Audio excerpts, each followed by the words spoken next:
नमस्कार, बहस के नंबर 1 शो ताल ठोक के में आपका स्वागत है। मैं हूं विशाल पांडे। माफिया अतीक अहमद और उसके भाई अशरफ की मौत को हफ्ते भर से ज्यादा समय बीत चुका है, लेकिन सियासी गलियारों में माफिया अतीक अभी भी जिंदा है। अतीक की मौत पर सियासी बाजार में आज भी जबरदस्त सियासी घमासान छिड़ा हुआ है। वार पलटवार हो रहा है, भर भर कर एक दूसरे पर आरोप लगाए जा रहे हैं। आज फिर समाजवादी पार्टी ने बिना नाम लिए यूपी सरकार पर अतीक अशरफ के मर्डर के आरोप जड़ दिए।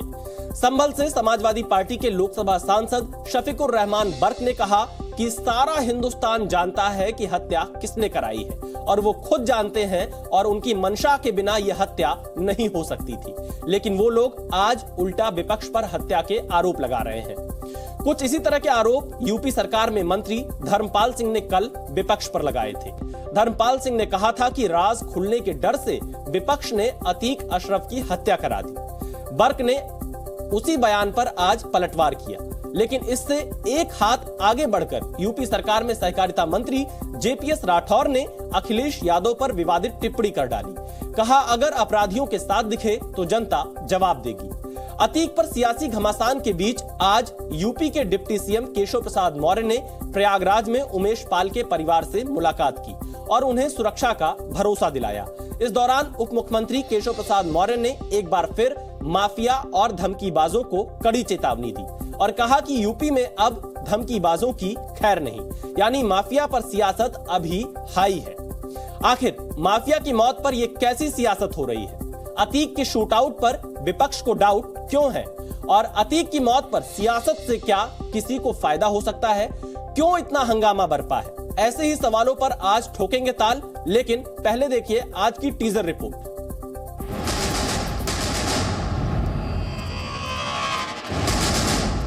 सारी दुनिया जानती है, सारा हिंदुस्तान जानता है और खुद ये लोग भी जानते हैं और सारा अपोजिशन जानता है कि हत्या कैसे हुई, किसने कराई।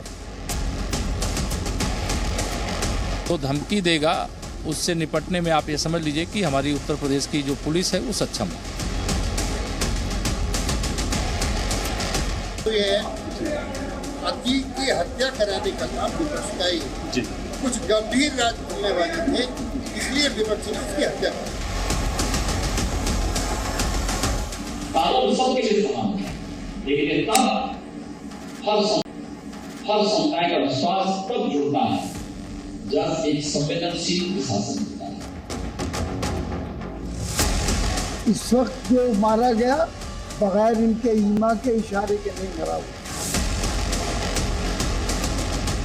कानून के नाम पर लोग कानून हाथ में ले रहे हैं, और अगर आप ये चाहते हो कि 2-4 लोगों को मारकर आप पूरे हिंदुस्तान के मुसलमानों को खौफजदा कर दोगे या उन्हें मायूस कर दोगे, तो ये दीवाने की बड़ है और पागल का ख्वाब है। डर का माहौल ना हो, खुशियों में भेदभाव ना हो, और जो हमारे सामने बड़ी बड़ी समस्याएं खड़ी हैं, जाति जनगणना से ही लोकतंत्र मजबूत होगा। अखिलेश यादव जी, आप इसी तरीके से अपराधी और माफियाओं के साथ इलू करते रहे तो आगे आने वाले चुनाव में जनता आपको दौड़ा दौड़ा कर मारेगी। समाजवादी पार्टी को वोट नहीं मिलेगा। भाजपा की सरकार ने इसलिए पुलिस के हिरासत में हत्या करवा दी ताकि भारतीय जनता पार्टी की सरकार के राज न खुलने पाए।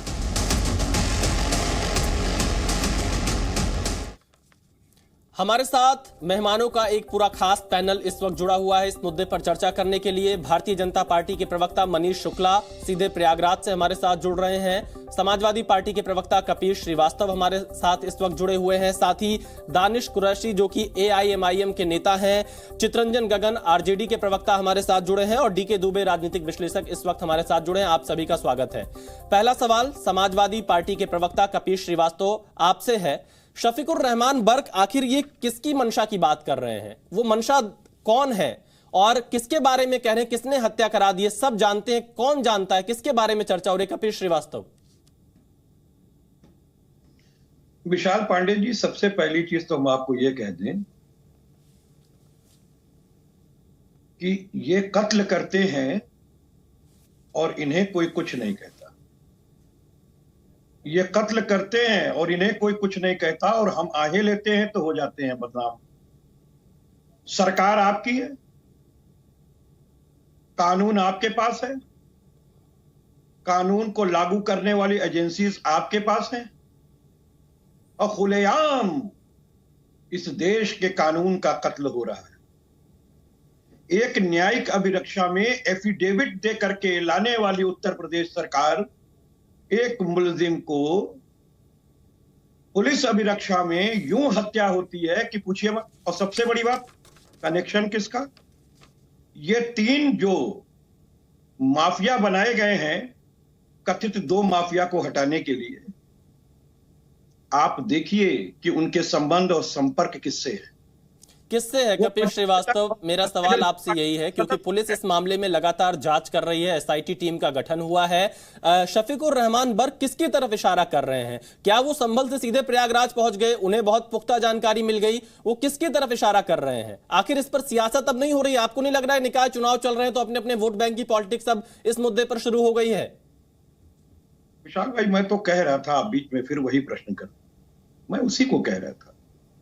देखिए, मैंने आपको बार बार एक बात, कोई चीज को इंगित किया है कि जब सरकार इनकी है, सब कुछ इनका है, और जो कातिल इस समय इनके गिरफ्त में हैं, वो बजरंग दल और भारतीय जनता पार्टी के सदस्य हैं। स्मृति ईरानी की गुप्त मीटिंग में जिसमें 25-30 लोग शामिल थे, उसमें ये लवनेश तिवारी भी शामिल था।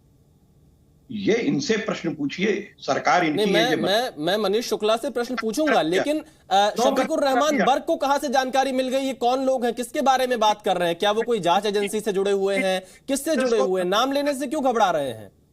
परिस्थिति जन्य साक्ष्य को बदला नहीं जा सकता है। जिस दिन ये शूट आउट हुआ, उस हॉस्पिटल के 3 एंगल पे लगे कैमरे का डीपीआर पुलिस ने कब्जे में नहीं लिया, और जब इनकी 5 दिन के बाद एसआईटी बैठी तो उसने जब डीपीआर को लिया तो उस दिन कोई फुटेज मौजूद नहीं।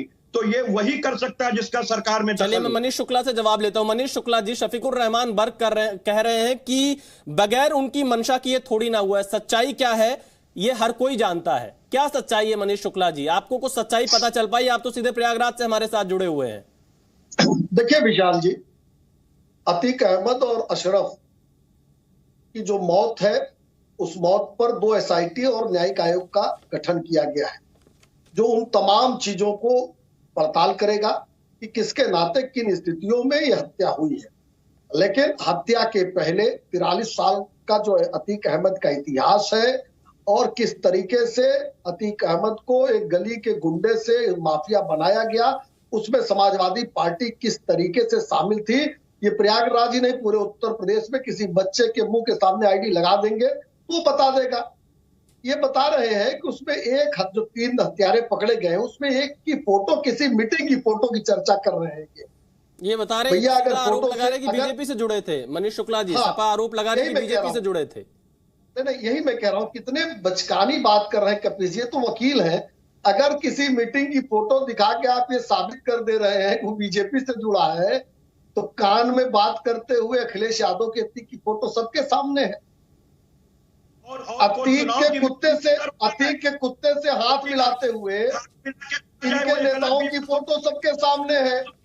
तो इससे स्पष्ट है कि अतीक ने जितने भी, मैं अज्ञात, इस तरह बीच में नहीं कपिल जी, इस तरह बीच में नहीं कपिल जी, अच्छी बात नहीं है। आप बोल रहे थे करके देखिए, आपको मौका दिया, आपके पास में दोबारा आऊंगा। एक एक करके, क्योंकि आप स्काइप से जुड़े हुए हैं, आवाज में दिक्कत आएगी, नेटवर्क में दिक्कत आएगी। एक एक करके कपिश जी, इसके बाद फिर आपको मौका दूंगा। मनीष शुक्ला अपनी बात पूरी करिए।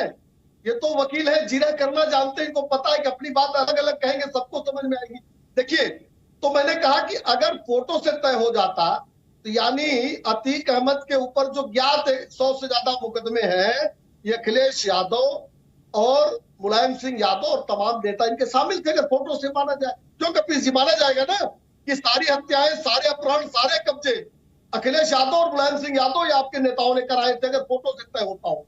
देखिए, उत्तर प्रदेश में अतीक अहमद, मुख्तार अंसारी, एक लंबी श्रृंखला समाजवादी पार्टी ने खड़ी की थी, जो लगातार अपराध कर रहे थे। 19 मार्च 2017 को जो हमारी सरकार बनी तो हमने इनके ऊपर कार्रवाई प्रारंभ की। कपिल श्रीवास्तव, अब तो देखिए बीजेपी कह रही है सारे समाजवादी पार्टी से जुड़े थे, समाजवादी पार्टी से सांसद थे अतीक अहमद। हाँ, साइकिल पे बैठ के लोकसभा पहुंचे थे अतीक अहमद, अब तो हो गया ना, के विधानसभा पहुंचे थे अतीक अहमद।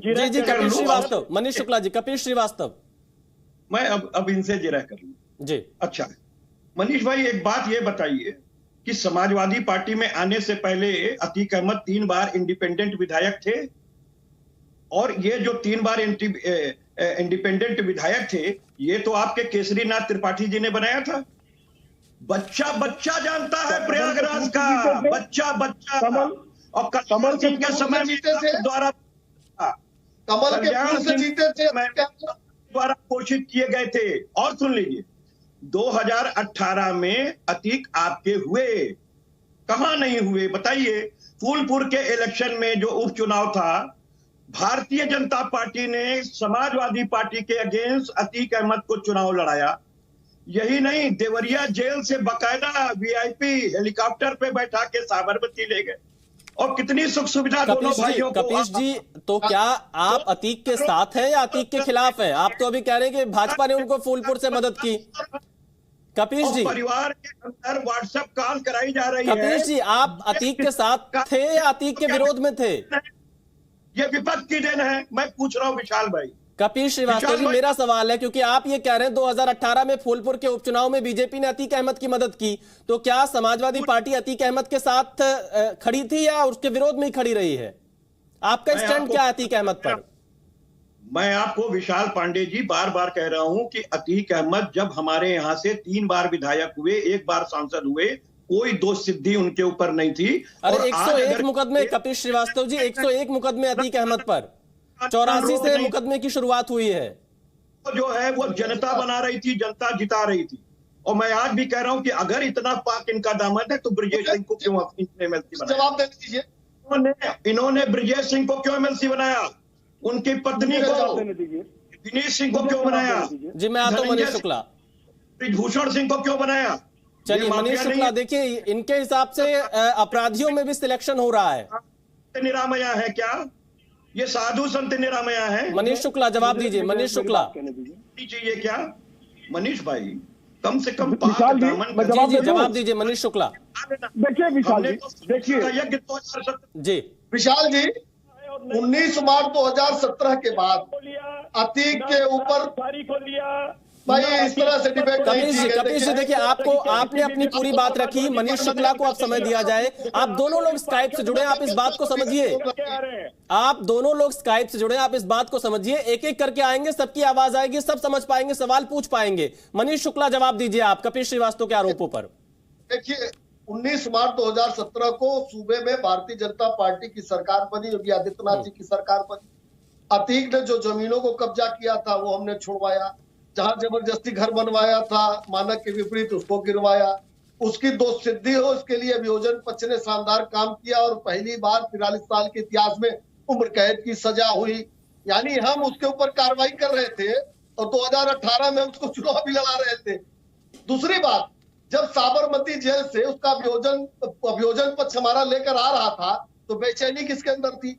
अखिलेश यादव ने प्रेस वार्ता करके कहा अगर गाड़ी पलटी तो अमेरिका से सहायता लेके हम पकड़ लेंगे। फिर भी मन नहीं भरा, रात में ट्वीट कर दिए कि समय का चक्र बदलेगा, अधिकारियों होश में आ जाओ नहीं तो तुम लोग को मैं दंडित करूंगा। यानी वो बीजेपी उसकी मदद कर रही थी और बेचैनी अखिलेश यादव को हो रही थी। क्या कपिल जी, ये बच्चों वाली बात क्यों करते हैं आप कि बच्चों की तरह तर्क मत दीजिए। विशाल भाई हमें अवसर दें। चलिए मैं आप दोनों लोगों के पास दोबारा वापस आऊंगा। एएमआईएम के दानिश कुरैशी हमारे साथ जुड़े हुए हैं। दानिश कुरैशी जी, मेरा सवाल आपसे ही है कि आपके नेता तो यहां तक कह दे रहे हैं, कल महाराष्ट्र में जो आपके विधायक हैं उन्होंने कहा कि 2-4 मुसलमानों के मर जाने से कुछ नहीं होगा, कोई गलतफहमी में न रहे। ये कैसा बयान है? ये क्या सियासी बयान ना देखा जाए? और हिंदू मुसलमान इस पर करने का अधिकार किसने दे दिया? देखिए दिक्कत क्या है कि विशाल जी मैं आपको बताऊं, दरअसल हमारे यहाँ प्रॉब्लम ये है कि मैं ऐसा मानता हूं कि जैसा मेरा किरदार है, मेरे सहयोगी, मेरे विरोधी भी उस तरीके के ही होंगे।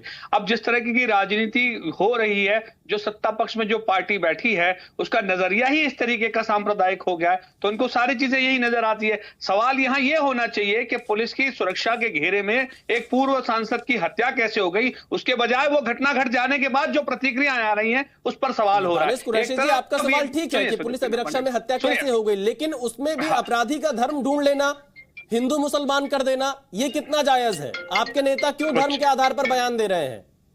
क्योंकि देखिए, मेरी बात सुनिए, हमको तो नजर आ रहा है, हम तो आपको बता रहे हैं कि किस तरीके से वो हो रहा है। आप देखिए, यहाँ सवाल जब आता है कि उसका कुलदीप सेंगर का, तो उस पर कुछ नहीं होता। बिल्किस बानो में उनको मौके पर भड़काऊ भाषण की क्या जरूरत जो आपके विधायक ने महाराष्ट्र में दिया?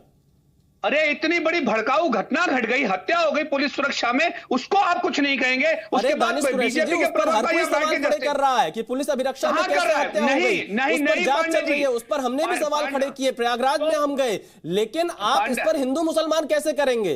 आपको भड़काऊ भाषण देने का अधिकार किसने दे दिया है? क्या समाज में जहर घोलकर आप राजनीति करेंगे? पांडे जी, उस जांच पे किसी को भरोसा ही नहीं है। किस पर भरोसा है दानिश जी, आपको किस पर भरोसा है? देखिए, सबसे पहले तो योगी जी के रहते वो जांच ईमानदारी के साथ पूर्ण नहीं हो सकती। किस पर भरोसा है आपको? इस्तीफा दीजिए, योगी जी से कहिए इस्तीफा दे। आपको भरोसा किस पर है? सरकार पर, पुलिस पर, प्रशासन पर, कोर्ट पर, न्यायिक जांच कमेटी पर, किस पर? अदालत से तो कहे हुए मैं ये घूम गई है, जो हलफनामा दिया था ना इन्होंने कि हाँ हम सुरक्षा देंगे, बताइए कहां दी सुरक्षा? अब दोबारा अगर ये हलफनामा देंगे, दानिश कुरैशी जी, आप अदालत जा रहे हैं? आप अदालत जाएंगे? नहीं, बिल्कुल। अगर सवाल सदन का ये है तो सदन में सवाल उठेगा, जवाब अदालत में जाने का होगा। तो फिर आपके नेता बाहर पब्लिक में क्यों भड़काऊ भाषण दे रहे हैं? आप अदालत जाइए, सदन में उठाइए, लेकिन जनता के बीच में भड़काऊ भाषण की क्या जरूरत है? आप अदालत गए? आप अगर ये चैनल पे डिबेट चला रहे, क्या आप अदालत गए? आप उसको जस्टिफिकेशन के लिए? अरे दानिश कुरैशी जी, लेकिन हम भड़काऊ भाषण नहीं दे रहे हैं, भड़काऊ भाषण आप लोग दे रहे हैं। आप वही कर रहे हैं। मैं आपसे सवाल पूछ रहा हूं दानिश कुरैशी, मेरा सवाल है, आपके नेता ने बयान दिया है, आपके नेता इस तरह का भाषण देंगे और उस पर हम सवाल न पूछें? बिल्कुल। अगर आप तो चौथे स्तंभ की आजादी की बात करते हैं, तो ये चौथे स्तंभ पर ये आजादी की बात होगी? हम आपसे सवाल न पूछें? मैं आपसे सवाल पूछूं तो आप हमारे ऊपर आरोप लगाने लगेंगे। नहीं, सुनिए, आप विपक्ष से सवाल पूछ रहे हैं, इसलिए हम सवाल कर रहे हैं। दानिश कुरैशी जी, मैं सत्ता पक्ष से भी सवाल पूछ रहा हूं, मनीष शुक्ला से भी सवाल पूछ रहा हूं। सुनिए, नहीं, मनीष शुक्ला जी की बात नहीं है, बात यह है योगी जी से कितने मीडिया हाउस ने सवाल पूछा कि आपके मिट्टी में मिला देने का मकसद क्या निकल के आता है, बताइए। आपने पूछा, आपके इंस्टीट्यूट ने दानिश कुरैशी जी, मनीष शुक्ला से जवाब लूंगा। मनीष शुक्ला भाजपा के प्रवक्ता बैठे, उनसे जवाब लेंगे इस पर। हमें सरकार का प्रवक्ता चाहिए, भाजपा का प्रवक्ता नहीं चाहिए उसके लिए। पांडे जी, हमें सरकार का प्रवक्ता चाहिए जो ये सरकार में यही है। दानिश कुरैशी, सरकार में बीजेपी तो है यूपी में। इन्वेस्टिगेशन में सुनिए, इन्वेस्टिगेशन के दो छोर हैं, एक वो जो हत्यारे पकड़े गए हैं वो, और दूसरा छोर वो जो विधानसभा के पटल पे जो मुख्यमंत्री। अच्छा दानिश कुरैशी जी, चलिए एक मैं आगे अगले मेहमानों के पास जाऊं। मैं आपसे यह जानना चाहता हूं, आपको किस जांच एजेंसी पर भरोसा है? किससे जांच होनी चाहिए प्रयागराज के इस पूरे प्रकरण की, आप बताइए। हाँ, देखिए, बैरिस्टर असदुद्दीन ओवैसी साहब ने मांग की है कि सुप्रीम कोर्ट की ज़ेर सदारत के अंदर में इसकी इन्वेस्टिगेशन जांच हो। यूपी सरकार के रहते इसमें इंसाफ होने की संभावना बहुत नहीं बताया, कम है। चलिए अब मैं चलता हूं डीके दुबे के पास। एएमआईएम के नेता ने अपनी मांग रखी है। डीके दुबे जी, आप पूरी बहस सुन रहे हैं, सियासत खूब हो रही है, सियासी बयानबाजी आ रही है, बीजेपी के नेता विपक्ष पर आरोप लगा रहे हैं, विपक्ष के नेता बीजेपी पर आरोप लगा रहे हैं। आपको क्या लगता है, क्या यह सियासी लड़ाई है? सिर्फ उत्तर प्रदेश में निकाय चुनाव चल रहे हैं, तो क्या उसमें भी अब वोट बैंक की पॉलिटिक्स देखी जा रही है अतीक के मुद्दे को लेकर? डीके दुबे, नहीं, उत्तर प्रदेश की राजनीति तो चल ही रही है, ये तो राष्ट्रीय राजनीति भी हो रही है अतीक अहमद को लेकर। आप ध्यान से सुनिए कि कपीश जी ने ये कहा कि समाजवादी पार्टी में अतीक के आने से पहले वो 3 बार का विधायक था, और आप कह रहे हैं 101 मुकदमे थे, तो इसका मतलब वो ये कह रहे हैं कि समाजवादी पार्टी में आने के बाद समाजवादी पार्टी की शह में वो क्रिमिनल बन गया, उससे पहले उसका दामन साफ था और बाद में क्रिमिनल बन गया है। इसका जवाब देंगे ये? दूसरी, वो दानिश भाई कह रहे हैं कि भाई हमें भारतीय जनता पार्टी पर विश्वास नहीं है, सरकार का प्रवक्ता है। सरकार का प्रवक्ता आ जाएगा तो कहेंगे अदालत का प्रवक्ता आना चाहिए, और हो सकता है कि व्यक्ति मर गया है दुर्भाग्यपूर्वक, तो ये कहेंगे यमराज का भी प्रवक्ता बुलाना पड़ेगा कि आखिर ऐसा हो कैसे गया। लेकिन डीके दुबे जी, अतीक अहमद और अशरफ अहमद कोर्ट के आदेश से पुलिस की अभिरक्षा में थे। अगर पुलिस की मौजूदगी में ऐसे हत्या हो जाएगी तो सवाल तो खड़े होंगे ना। आपके हिसाब से किसका फेल्योर है ये? सवाल खड़े होना बिल्कुल स्वाभाविक है। फेल्योर पुलिस का है और उसी रात में 17 पुलिसकर्मी जो सुरक्षा में थे उनको सस्पेंड कर दिया गया, उनके खिलाफ एसआईटी बिठा दी गई और इन्वेस्टिगेशन चल रहा है। 3 के 3 गिरफ्तार हो गए। ये कहते हैं आपने गोली क्यों नहीं मारी? अगर गोली मार देते तो फिर ये कहते कि साहब जब पकड़ गए थे तो गोली क्यों मार दी, जब आप वो निहत्थे थे।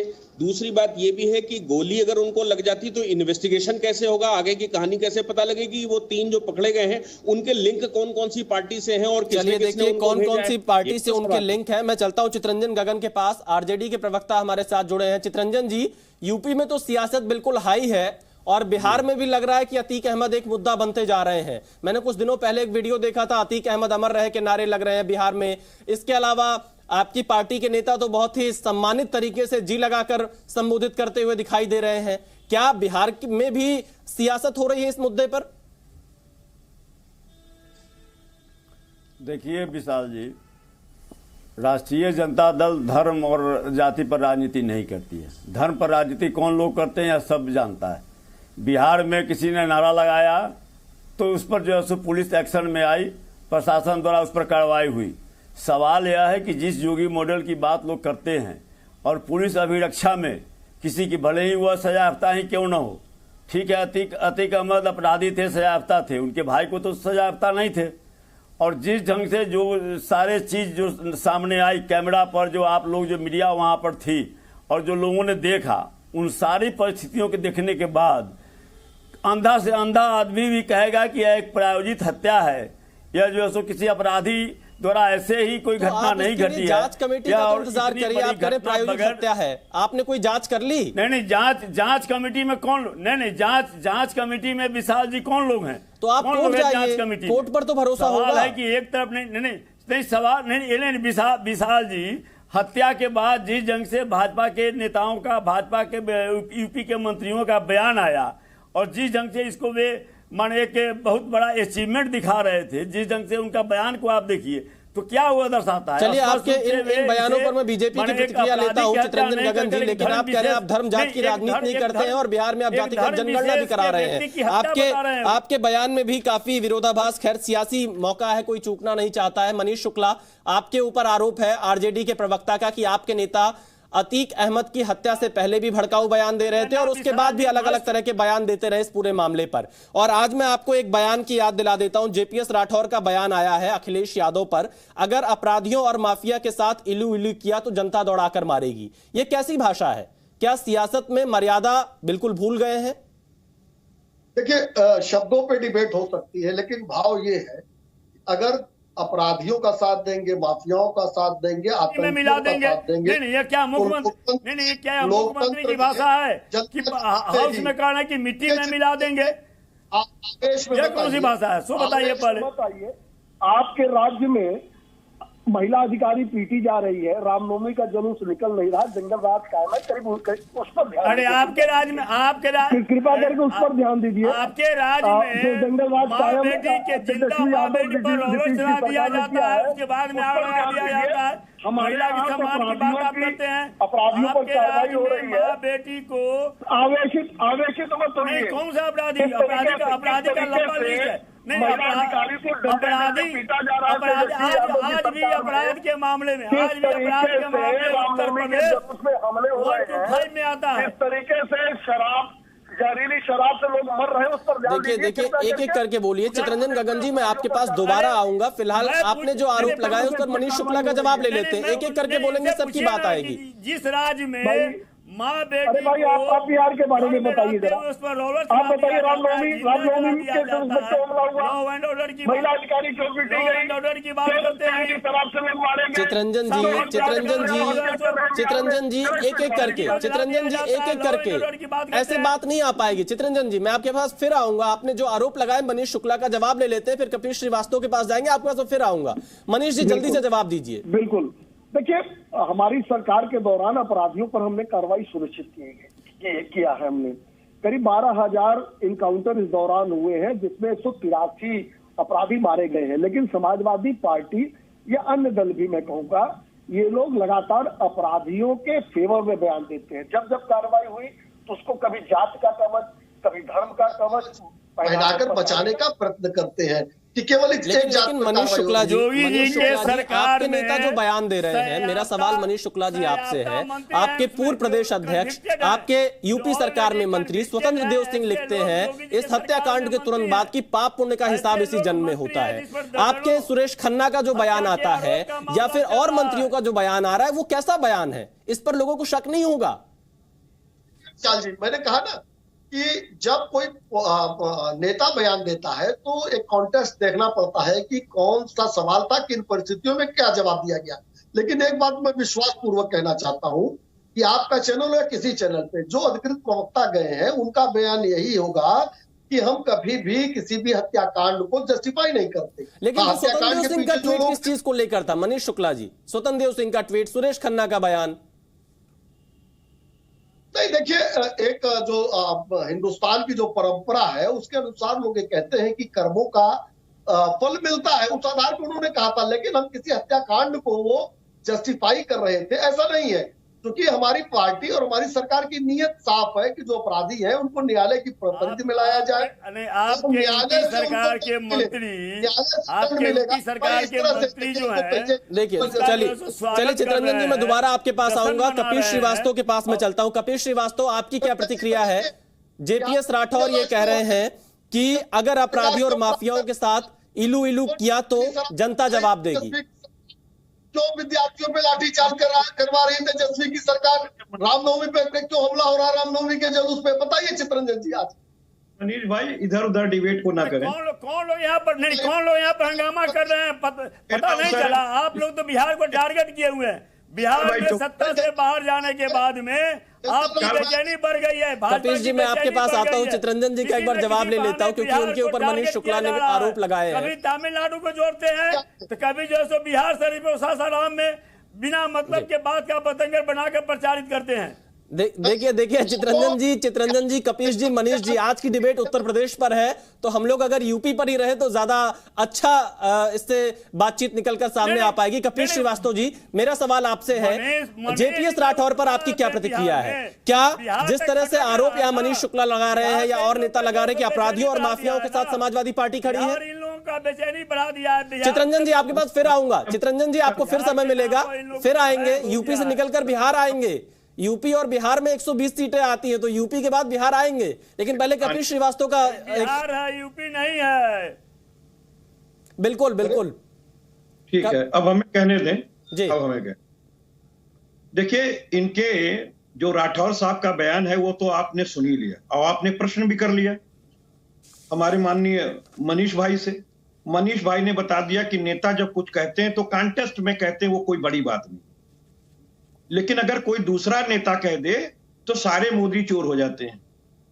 वो कॉन्टेस्ट नहीं देखा जाता कि कौन कौन से मोदी चोर लेकर के भागे हुए हैं और किस कॉन्टेस्ट में कहा जाता। तब तो आप सजा कराते हैं, तो मीठा मीठा गपगप और कड़वा कड़वा थू नहीं चलेगा। और एक बात मैं विशाल भाई कहना चाहूंगा कि सारे राह उल्फत बिछाए बैठे हैं, सरे राह उल्फत बिछाए बैठे हैं और दिल में खंजर छुपाए बैठे हैं। और कोई यकीन करे तो कैसे करे, वो एक चेहरे पे कई चेहरे लगाए बैठे। क्यों कह रहा हूं? एक और आप 2 SIT सेट करते हैं, दूसरी तरफ आप एक न्यायिक आयोग सेट करते हैं। विपक्ष की कोई राय नहीं लेते क्योंकि आप समझते ही नहीं विपक्ष राय लेने रहे। विपक्ष को सरकार पर भरोसा है कि आपकी राय सुनी जाएगी। आप सरकार पर भरोसा करते हैं? भाई सुने, विशाल भाई सुने, मैं सुन रहा हूं, मैं आपकी बात पूरी सुन रहा हूं। मैं इसी में एक छोटा सा ऐड ऑन कर रहा हूं। क्या विपक्ष को सरकार पर भरोसा है? क्या सरकार जो चीज जांच करेगी उस पर आप यकीन करेंगे? जो आपको क्या लगता है, आप जो सुझाव देंगे सरकार उस पर कार्रवाई करेगी, आपको यकीन होगा? मैं आपको बार बार निवेदन कर रहा हूं, आपके इस प्रश्न का भी जवाब दूंगा, लेकिन जो बातें हैं सुसंगत उसको आने दें। मैं ये कह रहा हूं कि इन्होंने 3 तरह की जांच बैठा दी, 2 SIT की और एक न्यायिक आयोग की जांच बैठा दी। ये सरकार प्रोपेगेंडे की सरकार है, ये काम करना नहीं चाहती है, ये काम करते हुए सिर्फ दिखना चाहती है। और मैं दूसरी बात आपको बता दूं कि अगर आपकी मंशा इतनी साफ होती तो आप कम से कम विपक्ष को भी इसमें शामिल करते। न्यायिक आयोग में आपने अगर कोई बात कही, कोई SIT का गठन कर रहे हैं, आप हमको भी शामिल किए होते। एसआईटी की टीम में विपक्ष कैसे शामिल होगा कपीश जी? एसआईटी की टीम में या न्यायिक जांच आयोग में? आदमी कैसे शामिल हो सकता है? ना न्यायिक आपने मशवरा किया कि विपक्ष क्या चाहता है? विपक्ष की मंशा बड़ी नहीं होती है क्या? और मैं दूसरी चीज आपको कह रहा हूं, कैसे मशवरा करते हैं? राम गोपाल जी कह रहे हैं अतीक तो संत है, मीडिया ने माफिया बना दिया। मनीष भाई आप बीच में बोल रहे हैं, शांत हो जाए। मीडिया ने माफिया बना दिया, ये तो राम गोपाल जी कह रहे हैं। कब चले कपीश जी, आपने कहा है कि विपक्ष को इन्होंने सुना नहीं, विपक्ष से मशविरा नहीं ली। मनीष शुक्ला, क्या विपक्ष से आपको बातचीत करनी चाहिए थी इस मुद्दे पर? मैं इस पर विपक्ष के बयान देखिएगा, मैं जवाब दूं। राम गोपाल जी का विशाल जी मैं जवाब तो संत था। आता हूं दानिश, पहले मनीष शुक्ला का जवाब, फिर दानिश कुरैशी। मीडिया ने माफिया बना दिया। ये मिट्टी में मिला देना नहीं देख रहे हैं, ये अपने भारतीय जनता पार्टी के कार्यकर्ता से गोली मरवा रहे हैं, ये साथी सामने है। और जी देते हैं, अगर उनकी मंशा क्या है? अतीक अहमद छोटे मोटे काम करता था, उसको मीडिया ने माफिया बनाया। एक एक करके देखिए कपीश जी, आपने जो सवाल उठाया, कपीश जी आपने जो सवाल उठाया उसका जवाब हम मनीष शुक्ला से ले लेते हैं। स्काइप से आप दोनों जुड़े हुए, आप दोनों बहुत अनुभवी जानते हैं, एक दूसरे की आवाज ओवरलैप कर जाएगी, कोई नहीं समझ पाएगा। ना विशाल भाई ये हमारे बीच में बोले, मेरी बात पूरी नहीं, मेरी बात पूरी हो जाए फिर आप पूछ लीजिए। अच्छा आप चलिए, मैं आपको 30 सेकंड देता हूं, अपनी बात पूरी करिए, मैं मनीष शुक्ला से जवाब लेता हूं, आप अपनी बात पूरी करिए। कपीश जी जल्दी से। कहता हूं कि परिस्थिति जनसाक्ष्य इस बात को बताते हैं कि ये जो अपराध हुआ है ये सत्ता पोषित अपराध है। एक व्यक्ति गैर संवैधानिक शब्दावली का प्रयोग करके कहते हैं कि मिट्टी में मिला देंगे, कुछ को पुलिस ने मिला दिया, कुछ को इनके अपने सदस्यों ने, भारतीय जनता पार्टी के लवनेश तिवारी और जिनका नाम मैंने लिया, जो कोर कमेटी की बैठक में शामिल थे, ऐसे नहीं थे। और जिस तरीके से 3 कैमरे बंद रहे उस हॉस्पिटल के अंदर, जो प्यार में वो सीन नहीं है। कपीश श्रीवास्तव, आपने जो सवाल खड़े किए, अब मैं मनीष शुक्ला से जवाब लेता हूं और मैं उम्मीद करूंगा कि आप उनके जवाब को सुनेंगे, बीच में नहीं बोलेंगे। मनीष शुक्ला रहे हैं क्योंकि वो सत्ता।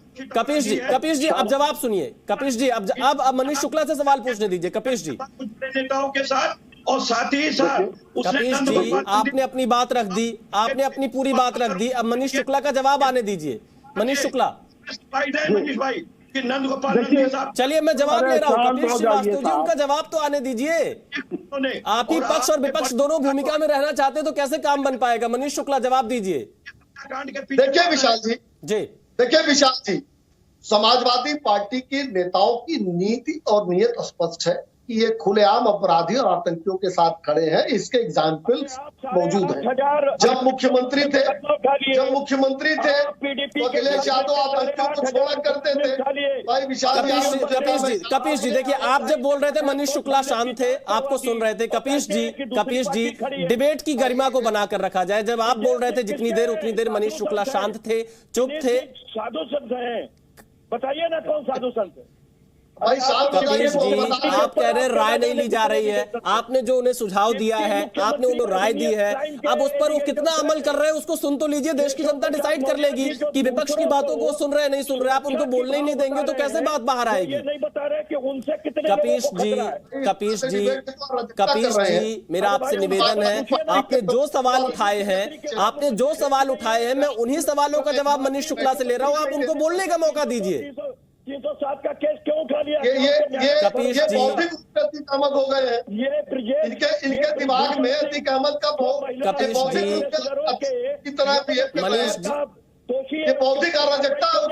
कपीश श्रीवास्तव जी मैं आपसे फिर निवेदन कर रहा हूं, आपने कहा आपको बोलने का समय नहीं दिया, मैंने आपको अलग से समय दिया, आपने सारे सवाल उठा लिए। अब मनीष शुक्ला का जवाब आ जाने दीजिए, आप फिर आगे बोलिएगा, आपको भरपूर मौका मिला है। पूछ लीजिए जो ये अपने सत्ता में बैठाए हुए हैं। क्या हाल है?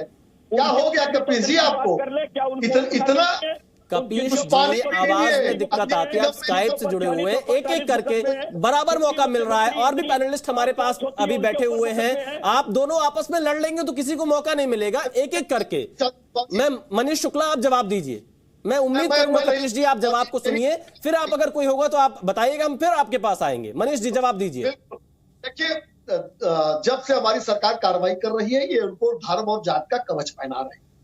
केवल अखिलेश यादव के बयान, 2 महीने के बयान उठा लेंगे तो आपको समझ में आ जाएगा कि अतीक के लिए कितनी बेचैनी इनके मन में है। और सबसे बड़ी बात, राम गोपाल यादव जब कह देते हैं कि अतीक तो संत था, वो तो छोटे मोटे अपराध करता था, उसको माफिया मीडिया ने बनाया। तो अब क्या बचता है? अब इनसे अगर मशविरा ले ले, इनसे राय ले ले, तो कहेंगे ही कि भाई मुख्तार को छोड़ दो, अतीक के जो शूटर है उनको छोड़ दो, शाइस्ता परवीन की क्या गलती थी, वो तो महिला है, अतीक अहमद तो तांगे वाले का लड़का था। देखिए विशाल जी, मैं क्लियर एंड लाउड कहूं कि हमारी सरकार की नीति और नीति स्पष्ट है कि अपराधियों को हम छोड़ेंगे नहीं, उनको कानून की परिधि में लाकर उनको दंड मिले, इसके लिए हम काम करते रहेंगे। यही हमारा जनता से वादा है। और जिस तरीके से समाजवादी पार्टी लगातार आरोप लगा रही है, आप ये बताइए, अतीक अहमद के 2 बेटे हैं, 2 जेलों में हैं, उत्तर प्रदेश के ही प्रशासन, शासन और पुलिस की सुरक्षा में दोनों बेटे जेलों में हैं। इनके 2 बेटे बाल सुधार गृह में है। इसके लिए भी लोग हाय तौबा मचा रहे थे, कह रहे थे काउंटर हो गया, बाल सुधार गृह में है। और यानी पुलिस की अभिरक्षा, पुलिस की सुरक्षा में, यानी उत्तर प्रदेश की पुलिस की सुरक्षा में। मनीष शुक्ला जी, आपने अपनी पूरी बात रखी, लेकिन सवाल यहां पर आपके ऊपर भी खड़े होते हैं कि अतीक और अशरफ, ये हर कोई जानता है वो बड़े अपराधी थे, लेकिन अगर पुलिस कस्टडी में थे तो उनकी हत्या हो जाना आपके भी कानून व्यवस्था पर सवाल खड़े जरूर करता है। जस्टिफाइड कौन कर रहा है? लेकिन जब बात होगी अपराधी किसने बनाया, तो समाजवादी पार्टी का नाम ही आएगा। समाजवादी पार्टी ने बनाया। चलिए दानिश कुरैशी, आप कुछ कहना चाह रहे हैं? दानिश कुरैशी जवाब दीजिए। आप दोनों लोग, कपीश जी और मनीष जी, आपके पास फिर आएंगे क्योंकि आप दोनों यूपी से ही हैं और बहुत सारे मुद्दे आप दोनों से जुड़े हुए। मैं फिर आऊंगा। दानिश कुरैशी, जवाब दीजिए, आप कुछ कहना चाह रहे हैं? देखिए, यहाँ 2 बातें हैं। सबसे पहले तो देखिए, मनीष जी या भारतीय जनता पार्टी का या वर्तमान सरकार का जो रवैया है, जो विपक्ष को इस तरह से एक्सक्लूड करने की बात करती है, ये गैर लोकतांत्रिक है। ऐसा नहीं होना चाहिए। 1 नंबर की बात, देखिए भारतीय जनता पार्टी, मनीष शुक्ला जी बैठे हैं या उनके साथ में उनकी समझ रखने वाले सारे लोग तो ये मान रहे हैं कि जो हुआ वो ठीक हुआ। अब एक वर्ग जो है या विपक्ष जो है, वो अगर सवालिया निशान उठाता है तो लोकतंत्र में उसको भरोसा दिलाना इनकी जिम्मेदारी है, जो उस जिम्मेदारी से वो भाग रहे हैं क्योंकि सच सामने आने का डर है। और मैं ये कहूं कि अगर मान लीजिए कि यहां अगर बात जिसको इंसाफ देने की है, देखिए योगी जी अगर खुद के खिलाफ जो आरोप लग रहे हैं उसका सिर्फ कागजी रिपोर्ट बनाना चाहते हैं तो बना लीजिए, आपको जैसा भी बनाना है, कोई नहीं बोलेगा। नाम लीजिए ना दानिश कुरैशी, आप किस पर आरोप लगा रहे हैं? मैं कंप्लीट कर लूं, सुनिए। नहीं, आपकी बात से कोई गलत अर्थ ना निकले, आप उसको पूरे परिप्रेक्ष्य में बताने का प्रयास करिए। मैं वही कह रहा हूं कि अगर योगी जी की सरकार पे आरोप लग रहे हैं कि वो इनकी कस्टडी में हत्याकांड हो गए इंटेंशनली, तो अगर वो रिपोर्ट बनाना चाह रहे हैं कि भाई नहीं हमारे उसमें नहीं हुई, सिर्फ कागजी रिपोर्ट बनाना है तो कर दीजिए। अगर आप इंसाफ दिलाना चाहते हैं तो उन सब लोगों को सेटिस्फाइड करना पड़ेगा जो लोग इस पूरी हत्या के मामले पे सवालिया निशान लगाए हुए हैं। उनको जब तक आप सेटिस्फाइड नहीं करेंगे इस पूरे इन्वेस्टिगेशन से, कैसे उसको जस्टिस का नाम देंगे? जी कैसे सेटिस्फाइड होंगे आप बता दीजिए। मनीष शुक्ला भी सुन रहे हैं, यूपी सरकार के लोग भी जी न्यूज देख ही रहे होंगे, विपक्ष के लोग भी जी न्यूज देख रहे होंगे, हर कोई जी न्यूज देखता है। आप ही बता दीजिए कैसे सेटिस्फाई होंगे?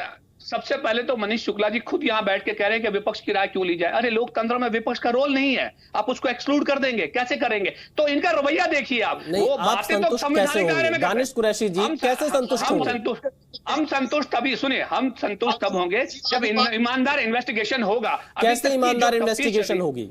मैं बताऊं आपको, देखिए सवाल अभी अस्पताल के सीसीटीवी कैमरों पे आया, उसका कोई जवाब नहीं है। साबरमती सेंट्रल जेल में अतीक अहमद के पास फोन कैसे पहुंचा, उसका कोई जवाब नहीं है। ईमानदारी से जांच कैसे होगी? मैं आपसे सुझाव पूछ रहा हूं। मनीष शुक्ला बैठे, हो सकता है इस डिबेट के बाद अपनी सरकार को जाके बता देंगे।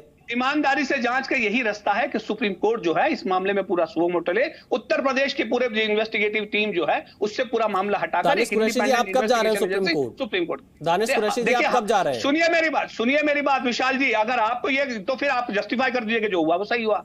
नहीं, कोई जस्टिफाई नहीं कर रहा है, लगेगा हम तो चले जाएंगे। दानिश कुरैशी जी कोई जस्टिफाई नहीं कर रहा, लेकिन एक सिस्टम होता है, उसकी जांच चल रही है, एसआईटी टीमें गठित की गई है, एडीजी लेवल के अधिकारी जांच कर रहे हैं, न्यायिक जांच आयोग का गठन हुआ है, तो किसी पर तो भरोसा करना होगा ना। जो न्यायिक जांच है उसमें रिटायर्ड जस्टिस मौजूद है, रिटायर्ड डीजीपी मौजूद है, किसी पर तो भरोसा करना होगा। विशाल जी सुनिए, ये घटनाएं इतनी बड़ी है कि इसमें छोटे कर्मचारियों का कोई काम ही नहीं है। इसमें जब तक बड़े कर्मचारियों का, सरकार के बड़े सरकारी अधिकारियों का, पुलिस कर्मचारियों का इन्वॉल्वमेंट ना हो, तब तक। चलिए मैं एक बार चित्रंजन गगन के पास जाता हूं, आरजेडी के प्रवक्ता जुड़े हुए। चित्रंजन गगन जी, जो सवाल मनीष शुक्ला खड़ा कर रहे थे कि रामगोपाल यादव ने बयान दे दिया था कि मीडिया ने अतीक को गैंगस्टर बना दिया, मीडिया कैसे बना देगी अतीक को गैंगस्टर?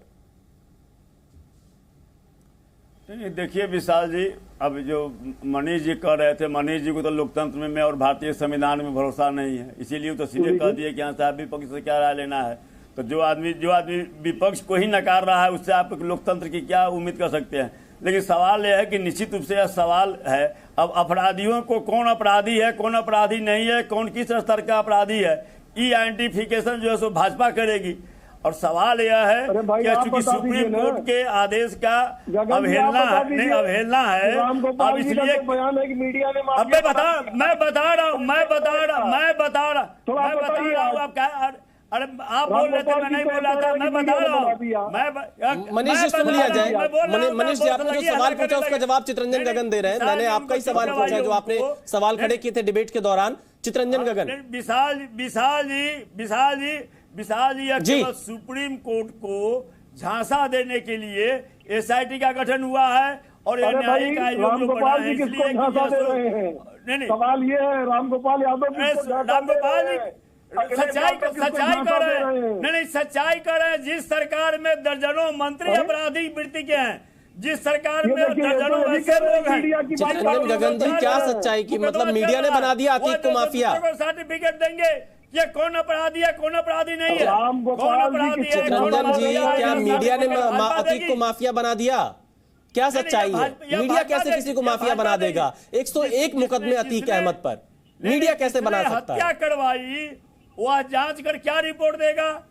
नहीं, जिसकी भूमिका पर लोगों को शंका है कि यह हत्या जो हुई है इसमें कहीं ना कहीं सरकार की भूमिका है, तो सरकार किस ढंग से निष्पक्ष जांच कराएगी? सरकार के कैसे जांच पर कोई भरोसा करेगा? यह केवल जो सवाल है उसका जवाब आप नहीं दे रहे हैं। चित्रंजन जी निष्पक्ष जांच कैसे हो, आप इस पर भी हमें कोई सुझाव नहीं देते हैं या किसी को सुझाव नहीं देते हैं, लेकिन आप निष्पक्ष जांच की मांग कर रहे हैं। चलिए कपिल श्रीवास्तव जी काफी देर से कुछ कहना चाह रहे हैं। मनीष शुक्ला ने जो सवाल खड़े किए हैं उसका जवाब मैं कपिल श्रीवास्तव जी से ले लेता हूं, फिर डीके दुबे के पास आता हूं। कपिल श्रीवास्तव। नहीं तो सफाई है, नहीं देंगे। अरे मनीष जी देखिए उन्होंने आपको बोलने का मौका दिया था। मनीष जी, कपिल श्रीवास्तव ने आपको बोलने का मौका दिया था। आप कपिल श्रीवास्तव आप जवाब दीजिए मनीष शुक्ला के सवालों पर। मनीष शुक्ला के सवाल का जवाब ये है, मैं जवाब देता हूं। मनीष जी जवाब ले लीजिए। मनीष जी आपने जो सवाल खड़े किए उसका जवाब आने दीजिए। मनीष जी इनको जवाब कैसे बोलने नहीं दे रहे कि लोगों ने आज के जवाब दें। मनीष जी आज एक जवाब दें कि मीडिया कैसे मनीष जी आपने जो सवाल खड़ा किया, मनीष शुक्ला जी आपने जो सवाल खड़े किया उसका जवाब कपिल श्रीवास्तव से ले लेते हैं क्योंकि वो समाजवादी पार्टी से हैं। रामगोपाल यादव समाजवादी पार्टी के प्रमुख राष्ट्रीय महासचिव हैं। ये लोग तो बौद्धिक अराजकता पैदा करते हैं। कपिल जी जवाब दीजिए। कपिल जी कीजिएगा, प्रश्न भी कीजिएगा, कैसे काम चलेगा? कपिल जी जवाब। जैसे आप कर रहे थे कपिल जी जवाब दीजिए। आप दोनों लोग एक दूसरे से सियासी सवाल कर रहे हैं लेकिन आप जवाब दीजिए।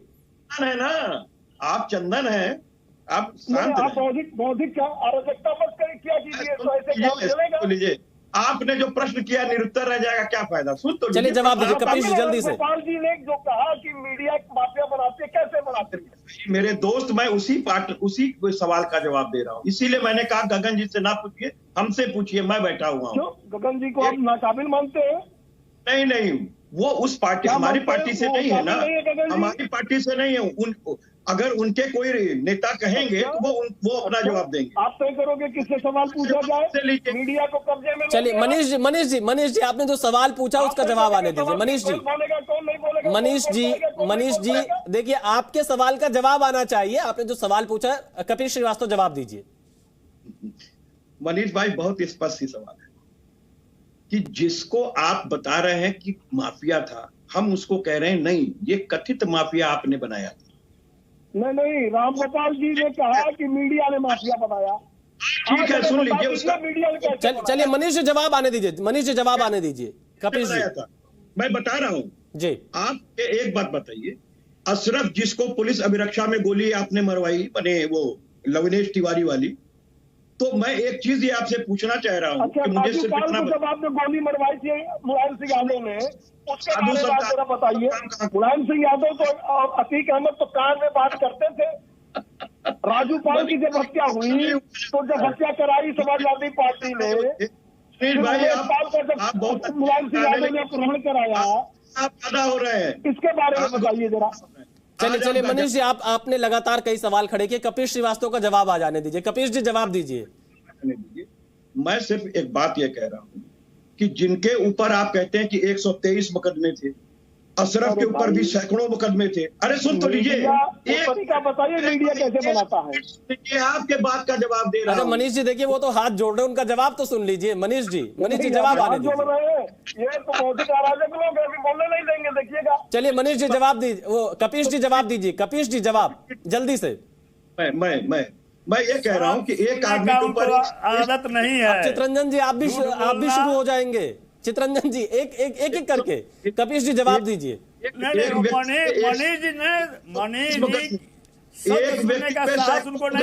चितरंजन जी कपीश श्रीवास्तव का जवाब आने दीजिए, जल्दी से डीके दुबे के पास जाना है। सुनिए, तो एक आदमी पे 123 मुकदमे, एक आदमी पे 100 मुकदमे। एक आदमी जिसको इन लोगों ने कहा अशरफ को कि राजू पाल की हत्या का मुख्य अभियुक्त है, ये दौड़ा के सड़क पर गोली मार रहा था, वो तो इक्विटल कर गया जिसको इन्होंने मुख्य अभियुक्त बनाया। अब कैसे अतीक को सजा हो गई ये न्यायालय जाने, और इनके यहाँ जो अभियोग लगाया गया वो तो साफ हो गया कि नहीं, अशरफ ने ऐसे दौड़ा के मारा। फिर अशरफ ने जितने भी कांड में जितना इनका नाम आया, आप जब उसको पुलिस अभिरक्षा में गोली मरवा दिए, उसकी हत्या हो गई, तो अब उस पर मुकदमा चल नहीं सकता कि दोष सिद्ध हो। कैसे कहोगे कि माफिया है? कपीश जी क्या अतीक और अशरफ माफिया नहीं थे? कपीश जी सीधा सवाल है, क्या अतीक अहमद और अशरफ अहमद माफिया नहीं थे? एक मिनट सुन लीजिए, माफिया की परिभाषा आईपीसी के किस सेक्शन में दी गई है मुझे बता दीजिए। कपीश श्रीवास्तव जी 100 से ज्यादा मुकदमे। हाँ तो मैं तो कह रहा हूँ, क्या माना जाए? 100 से ज्यादा मुकदमे बहन मायावती जी आई थी तो हमारे नेता के ऊपर कर दी थी। लेकिन आपके नेता पर जो पॉलिटिकल चीजें थी, धरना प्रदर्शन को लेकर, तमाम चीजों को लेकर का मुकदमा, अरे योगी जी पर 302 मुलायम सिंह यादव पर जो मुकदमे हुए थे वो दूसरी प्रवृत्ति के मुकदमे थे। यहाँ पर तो हत्या का मुकदमा है, अपहरण का मुकदमा है अतीक अहमद और अशरफ अहमद पर। हत्या का मामला था। अरे मदरसा कांड हुआ था, मदरसा कांड में। कपीश श्रीवास्तव जी आप क्या कहना चाह रहे हैं? अतीक अहमद और अशरफ अहमद माफिया नहीं थे? अरे भाई जब आपने मरवा दिया, दोष सिद्धि हो ही नहीं पाई, तो आप कैसे गैंगस्टर से जोड़िएगा और माफिया से जोड़िएगा? कपीश जी मैं आपकी राय जानना चाह रहा हूं, अतीक और अशरफ माफिया थे या नहीं थे? आप इतने विद्वान व्यक्ति हैं, आप जाने माने वकील हैं, क्या अतीक अशरफ माफिया थे या नहीं? उसने दौड़ा के गोली नहीं मारी थी, क्योंकि न्यायालय ने एक्विटल कर दिया अशरफ को। तो आपके हिसाब से क्या थे? आप अपनी राय रख दीजिए, हम कुछ नहीं कहेंगे, आप अपनी बात रख दीजिए। जिसको आपने बदनाम किया वो तो संत साबित हो गया। कपीश जी अतीक अहमद अशरफ अहमद माफिया थे या नहीं? भाई मैं तो कह रहा हूं कि नहीं थे। नहीं थे?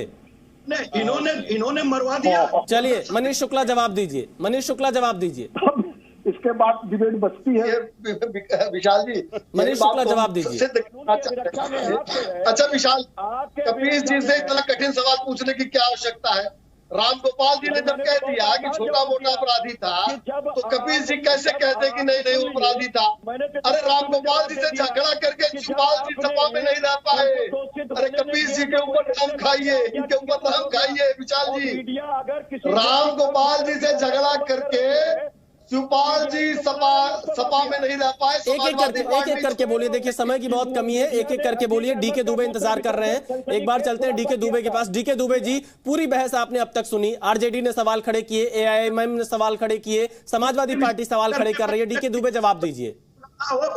तो मुझे लगता है कि विशाल जी आप हमें 2 मिनट देंगे। नहीं जल्दी से, आपको पूरा समय दे रहे हैं, आप अपनी बात रखिए। जी ये भाई कोई मेरा बोलेगा नहीं। जब इन्होंने ये कहा कि कौन से आईपीसी के सेक्शन में माफिया लिखा है, तो ये बताएंगे कि कौन से आईपीसी के सीआरपीसी के सेक्शन में ये लिखा हुआ है कि इन्वेस्टिगेशन में समाजवादी पार्टी का इन्वॉल्वमेंट होना चाहिए।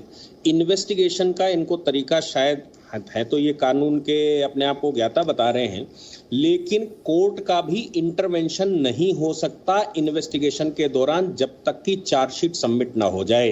तो इन्वेस्टिगेशन में समाजवादी पार्टी किस प्रकार से ये इन्वॉल्व करना चाहते हैं, ये सारे भाई किस हिसाब से इन्वॉल्व करना चाहते हैं कि इन्वेस्टिगेशन में पॉलिटिकल पार्टी की सलाह ली जाए, मैं तो नहीं जानता। और आईपीसी सीआरपीसी एविडेंस सारा पढ़ने के बाद अपने तो समझ में आया नहीं आज तक। दूसरी बात ये आती है कि जब इन्होंने ये कह ही दिया है कि साहब वो तो अशरफ के ऊपर केवल 6 मुकदमे थे, आप अशरफ के ऊपर केवल 6 मुकदमे थे। क्या केवल 6 मर्डर आप समझते हैं क्या शब्द है ये? केवल 6 अपराधों का क्या मतलब होता है? ये कह रहे हैं कि अतीक के तो आपने तथाकथित केस लगा दिए, और मजे की बात यह है कि अतीक के ऊपर केस तब लगे जब समाजवादी पार्टी में आ गए थे, और ये कहते हैं कि वो शरीफ आदमी थे, वो तथाकथित है। कोर्ट उसको सजा दे चुका है, जमाने से वो जेल में है, आधे के ऊपर वारंट जारी है, आधों के ऊपर कुर्की जारी है, और ये कहते हैं कि नहीं साहब वो कुछ नहीं है।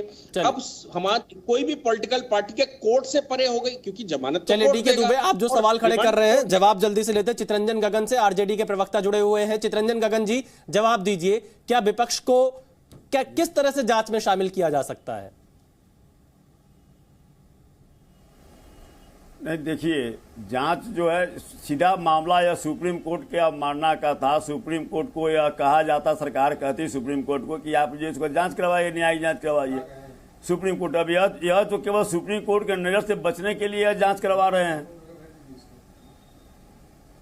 जी चितरंजन जी, डीके है ये बताएंगे कौन सा निर्णय सुप्रीम कोर्ट से आग्रह करना चाहिए जांच करवाने के लिए। अच्छा, हाई कोर्ट के रिटायर्ड जज की अध्यक्षता में न्यायिक जांच अगर बैठा हुआ है तो हाई कोर्ट के जज इनकी नजर में जज नहीं होते क्या? हाई कोर्ट के जज और बाकी लोग जो काम कर रहे हैं वो जज नहीं है क्या? चलिए कपिल श्रीवास्तव, आप कुछ कहना चाह रहे हैं? कपिल श्रीवास्तव जी, जजों के बारे में माननीय कानून मंत्री कई बार सवाल उठा चुके हैं, इसलिए जजों के बारे में न्यायालय के। चलिए चितरंजन जी, आपके पास फिर आए। कपिल जी, आप कुछ कहना चाह रहे हैं, जल्दी से जवाब दीजिए। डीके दुबे कह रहे हैं कैसे जांच में आपको शामिल कर ले? डीके दुबे साहब ने जिस समय मैं अपने बयान को कह रहा था उस समय उन्होंने कान में रुई लगा ली थी, उनके कान बज रहे थे पूर्वानुमान से। मैंने उनसे ये कहा कि विश्वास में लेके आयोग का गठन किए होते, यानी उसमें हमसे भी सलाह मशवरा किए होते कि किस अथॉरिटी को आप रखना चाहिए। अच्छा, मुझे एक बात बता दीजिए कि पॉलिटिकल पार्टी का जो रिप्रेजेंटेशन होता है वो विधानसभा में होता है या सरकार में होता है? इसके लिए अपोजिशन के विधानसभा में सदस्य हैं, और विधानसभा में जब कानून की बात हो रही हो तो आप अपनी बात आसानी से रखिए, लेकिन आप ये कहते हैं कि सरकार में भी हमको शामिल करिए, तो मुझे तो समझ नहीं आता। देखिए, आप लोग स्काइप से जुड़े। डीके दुबे जी, एक एक करके कपिल श्रीवास्तव को जवाब पूरा करने दिए, फिर मैं मनीष शुक्ला के पास जाता हूँ और अंतिम में दानिश कुरैशी के पास। कपिल जी, आप अपने जवाब को पूरा करिए जल्दी से। मैंने स्पष्ट रूप से कहा कि हमने सिर्फ ये कहा कि हमको विश्वास में लेना चाहिए। आप न्यायिक आयोग का गठन कर रहे थे, नेता प्रतिपक्ष को आप ले सकते थे, कोई कानूनन रोक नहीं। दूसरी बात मैं आपको कह रहा हूं कि हम लोगों ने डे ऑफ फर्स्ट से ये कहा है कि माननीय सुप्रीम कोर्ट के मुख्य न्यायमूर्ति जो हमारे DY चंद्रचूड़ साहब हैं, उनकी निगरानी में एक हायर CBI के सीनियर जो हमारे इन्वेस्टिगेशन अथॉरिटीज हैं उनसे जांच कराइए, क्योंकि ये पूरे देश में पहला इतिहास बना है। ये एक बात और है, ये कह रहे हैं कि CBI से इन्वेस्टिगेशन करवाइए। अभी ये कहेंगे CBI कैसे काम कर रही है, CBI तो एजेंसी सरकार की हो गई। मुझे की बात देखिए क्या कह रहे हैं, फिर कान में खेती डाल लिए। हमने कहा है कि सुप्रीम कोर्ट, आपने कहा CBI से इन्वेस्टिगेशन लिख देते चंद्रचूड़ साहब, क्या चंद्रचूड़ साहब? चलिए मनीष शुक्ला, अब आपके पास आते हैं। मनीष शुक्ला, जवाब दीजिए। आपके ऊपर लगातार विपक्षी दल सवाल खड़े कर रहे हैं, सियासत के आरोप आपके ऊपर भी लग रहे हैं, जो आपके नेताओं के बयान आ रहे हैं उस हिसाब से। क्या चुनाव में भी अभी अतीक अहमद मुद्दा रहेगा आगे? देखिए विशाल जी, आपके चैनल की 45-50 मिनट की डिबेट में समाजवादी पार्टी के प्रवक्ता ने कह दिया कि अतीक और अशरफ माफिया थे ही नहीं। अब इनकी नींद समझ लीजिए। जब मुख्यमंत्री थे तो आतंकियों को छोड़ते थे, जब बाहर है सत्ता के तो कभी अतीक को बचाएंगे, कभी अशरफ को बचाएंगे। चलिए बताइए, इनसे विचार विमर्श अगर चलिए, आप सभी को बहुत बहुत धन्यवाद जी न्यूज के साथ जुड़ने के लिए इस खास डिबेट में। क्योंकि देखिए, बहुत विस्तार से चर्चा हुई, आप सभी लोगों ने अपनी बात रखी, लेकिन एक चीज है कि सियासत में अतीक जरूर जिंदा दिखाई दे रहा है।